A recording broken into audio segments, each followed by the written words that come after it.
여러분 안녕하십니까? 물개소리 연구소 김도균입니다. 오늘은 8월 31일 수요일입니다. 여러 가지 뉴스가 많습니다. 참 뉴스를 통해서 인간사를 배우고 삶의 교훈을 얻게 됩니다. 이제 정미경 최고위원이 이제 이준석 전 대표와 얘기했던 거, 그것이 이제 밝혀져 가지고 말이 많습니다. 정 최고위원이 중앙일보하고 인터뷰에서 이전 대표가 가처분 신청이 인용되면 대표에서 사퇴한다 이렇게 얘기했다고 하는데, 이전 대표는 8월 초의 상황 얘기를 왜 지금 하느냐 이렇게 맞대응했다고 합니다. 시간이 지났다 이런 것이죠. 말을 그런 것이고, 물론 이제 시간이 사정이 많이 바뀌었으면 시간이 지났다 할 수가 있겠는데, 8월 초의 상황과 그 가처분이 인용되기 전의 상황과 인용된 후의 상황이 다르다 이런 얘기가 되겠습니다. 그렇다면 본인도 가처분이 인용되지 않을 것으로 예상하고 있었던 거 아닌가. 그래서 자기한테 유리한 그러한 상황이 되면 이제 나는 당대표는 사퇴하겠다 이렇게 그냥 얘기 가능성이 별로 없으니까 그런 얘기를 한 것이 아닌가 이런 생각이 듭니다. 그런데 이제 그러한 적은 가능성이 어떻게 해서 실현되다 보니까 이제는 8월 초의 상황은, 가처분 인용 전의 상황은 이야기하지 마라 이렇게 된 것입니다. 결론적으로 이준석은 당대표를 사퇴할 생각이 없고 사퇴할 수도 없는 사람입니다. 왜 그러냐 하면은 이준석은 이제 개인적인 어떤 사업을 하거나 사회 일자리를 하면서 사회 어떤 분야에서 자기 자리를 잡으면서 성장한 사람이 아니고, 어린 나이에 정계에 투신한 사람이고, 투신했다기보다는 그냥 박근혜 대통령 또는 유승민 의원 인연으로 발탁이 돼서 어떤 성공의 유명한 사다리를 탔다 이렇게 되는 것입니다. 그 반면에 그런 유명세는 있는 반면에 지역구에서는 마이너스 3선이라서 아무 가진 게 없습니다. 그래서 이렇게 온 기회를 절대로 놓칠 수가 없는 것이죠.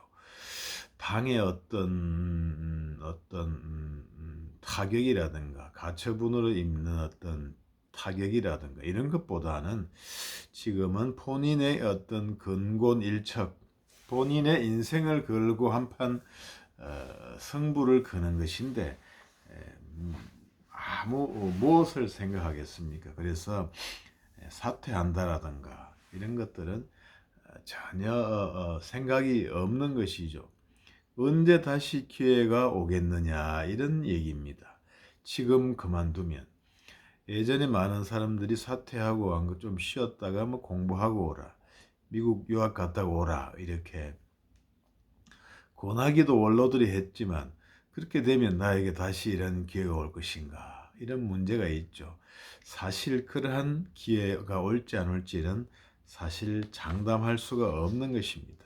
그래서 이준석의 이러한 막장 어떤 대책, 끝장 대책은 이해는 됩니다. 이해는 되지만 또 한편 이런 문제가 있죠. 이런 식으로 대통령을 신군부에 비교하고 양두구역이라고, 양고기인 줄 알았는데 개고기를 팔았다 이렇게 비유를 해서 얻을 게 있겠습니까? 자기가 지지하고 후보로 낸 당, 그 당의 대표를 하고 당선을 위해서 크게 애를 안 썼지만 쓰는 양 이렇게 했던 것인데, 내심은 별로 신경 안 썼지만 외부적으로는 쓰는 양 이렇게 그렇게 모양은 취해야 되는 그러한 후보를 대통령이 됐는데 그러한 대통령을 상대로 해서 그러한 참 말도 안 되는 일반 국민이 듣기에도 신군부라는 게 말이 되겠어요? 그러면 양두구역이면 그러면 대통령의 대통령 인사 문제라든가 이런저런 문제로 인기가 좀 떨어졌다고 해서 양두구역에 해당합니까? 계곡이라 할 수 있나요?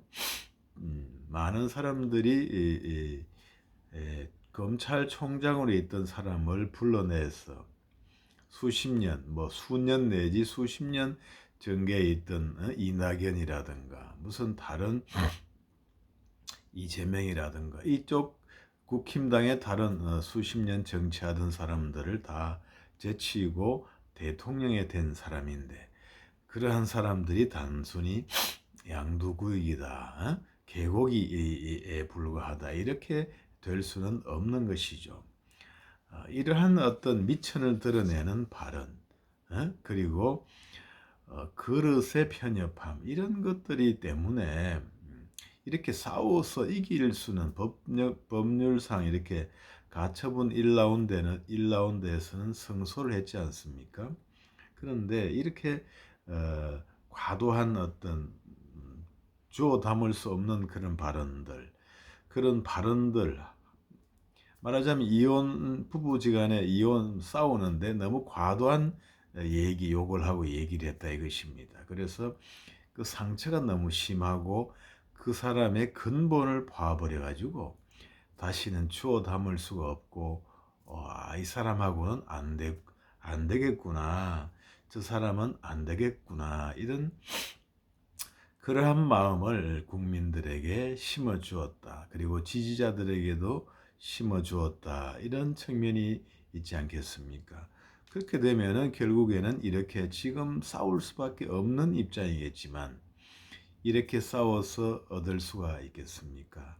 참 안타까운 것이다. 너무 절박한 상황에서 과도한 그러한 용어와 방법을 사용했다 이렇게 생각이 됩니다.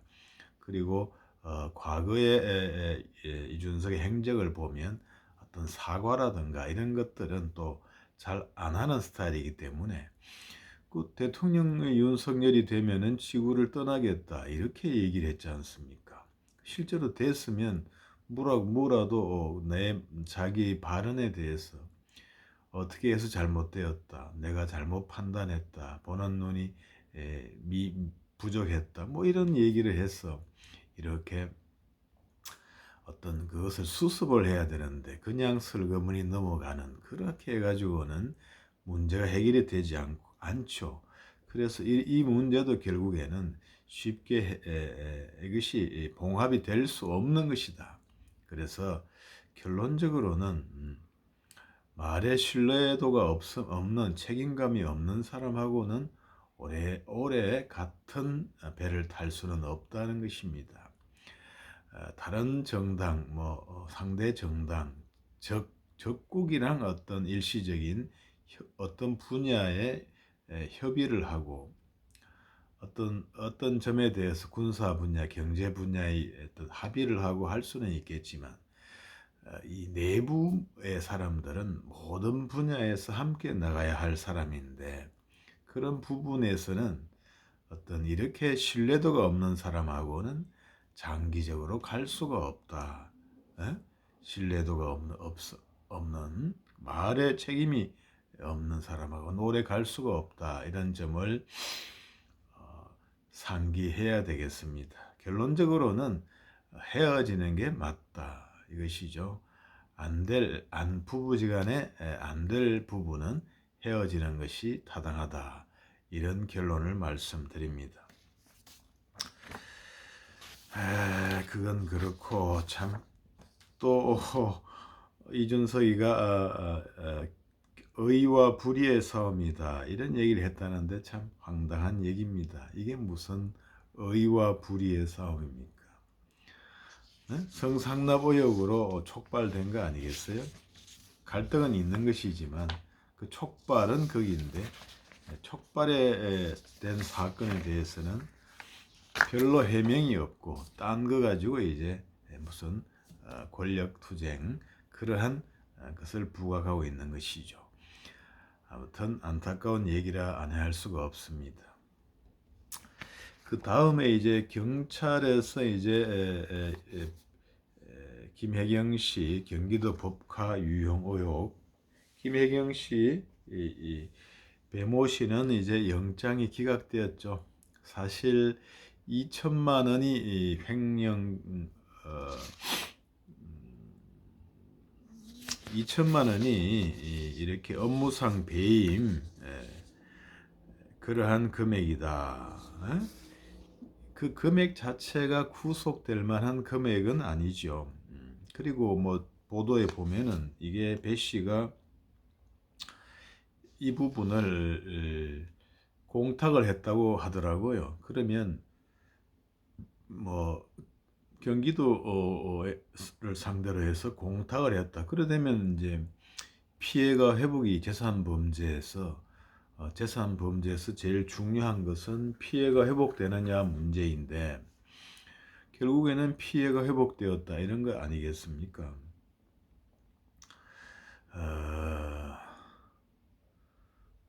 그렇다면 이제 본인이 그 법카를 가지고 경제적인 이득을 본 사람도 아니고 또 피해는 또 공탁을 하고 이러니 무슨 굳이 구속할 필요가 있겠느냐 이런 것입니다.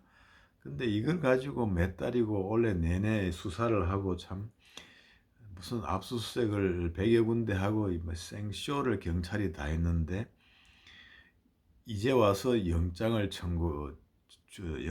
신청하고 그것도 배모 씨만 신청했다가 이제 기각이 된 걸 보면 참 경찰의 수사 능력이라든가 의지라든가 이런 것들은 참, 참 한심하다, 믿기 어렵다 이런 생각을 지울 수가 없습니다.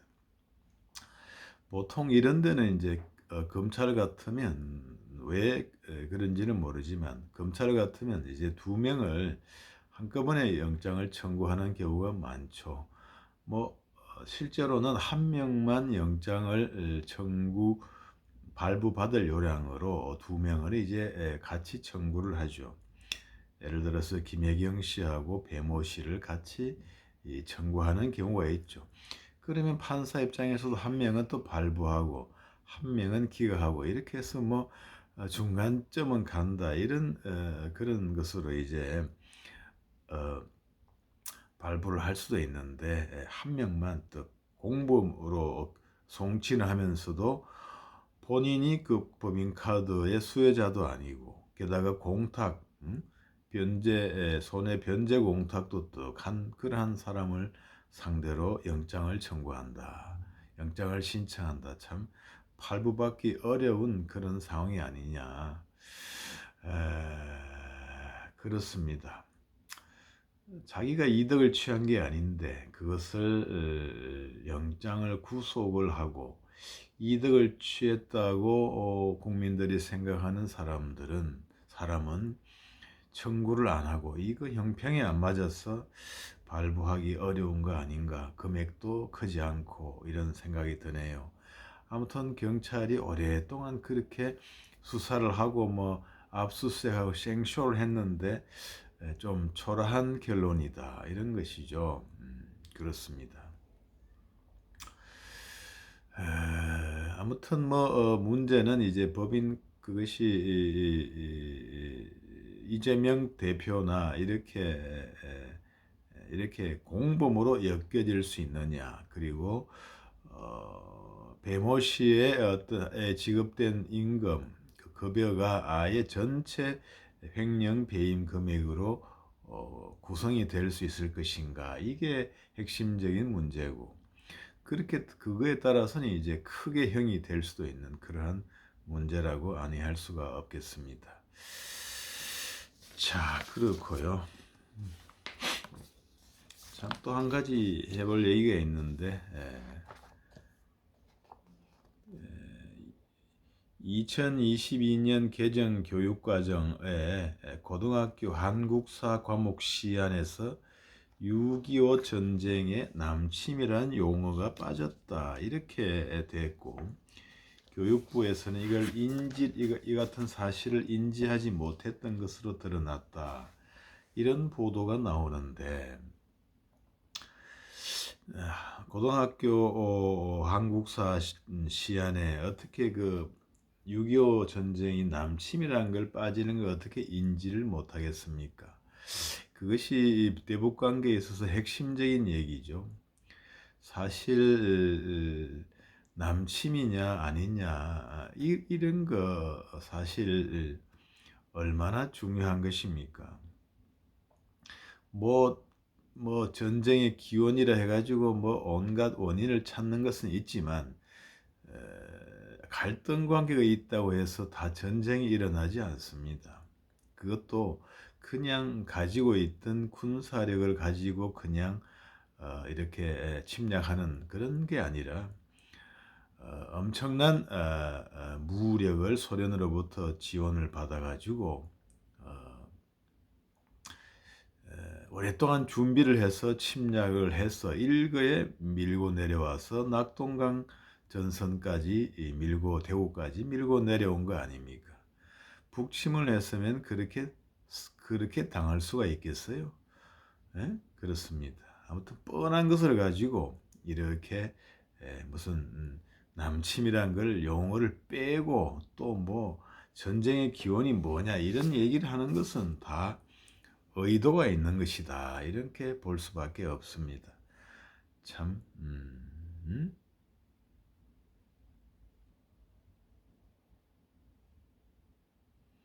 뭐라고 할 말이 없네요.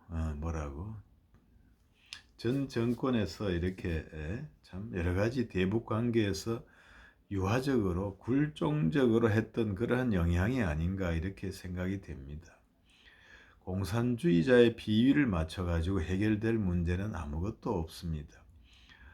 마누라 비위 맞춘다고 그렇게 뭐 인생살이 행복하게 되지 않는 것처럼, 공산주의자들은 그 의도가 명백하잖아요. 지금 뭐 어떤 6.25 김일성 이후로 변한 게 없습니다. 안타까운 일이고, 또 뭐 한동훈 관련 소식이 하나 있네요.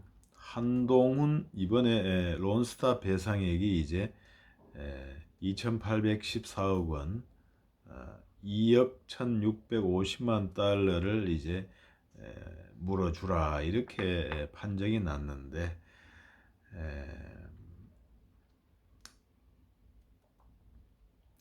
이 부분의 이 판정 금액을 절반으로 줄이는데 한동훈 검사가 주도한 외환은행 주가 조작 사건, 외환카드 주가 조작으로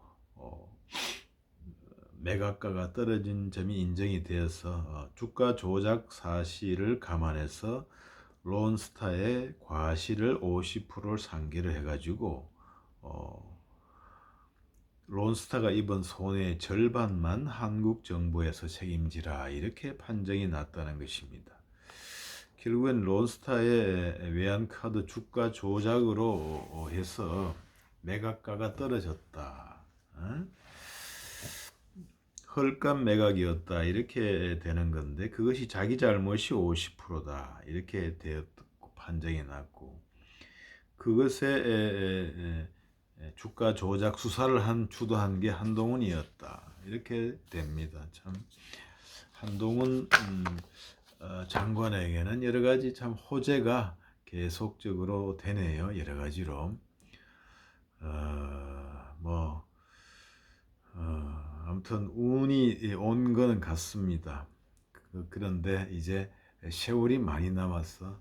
5년, 국회의원 선거는 2년이지만 대선은 5년이기 때문에 그 5년이란 장구한 시간을 어떻게 관리할 수 있을 것인가, 그것이 핵심이 되겠지요.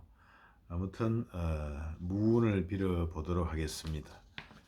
지금까지 물개소리연구소 김도균이었습니다. 여러분 감사합니다. 구독 부탁드리겠습니다.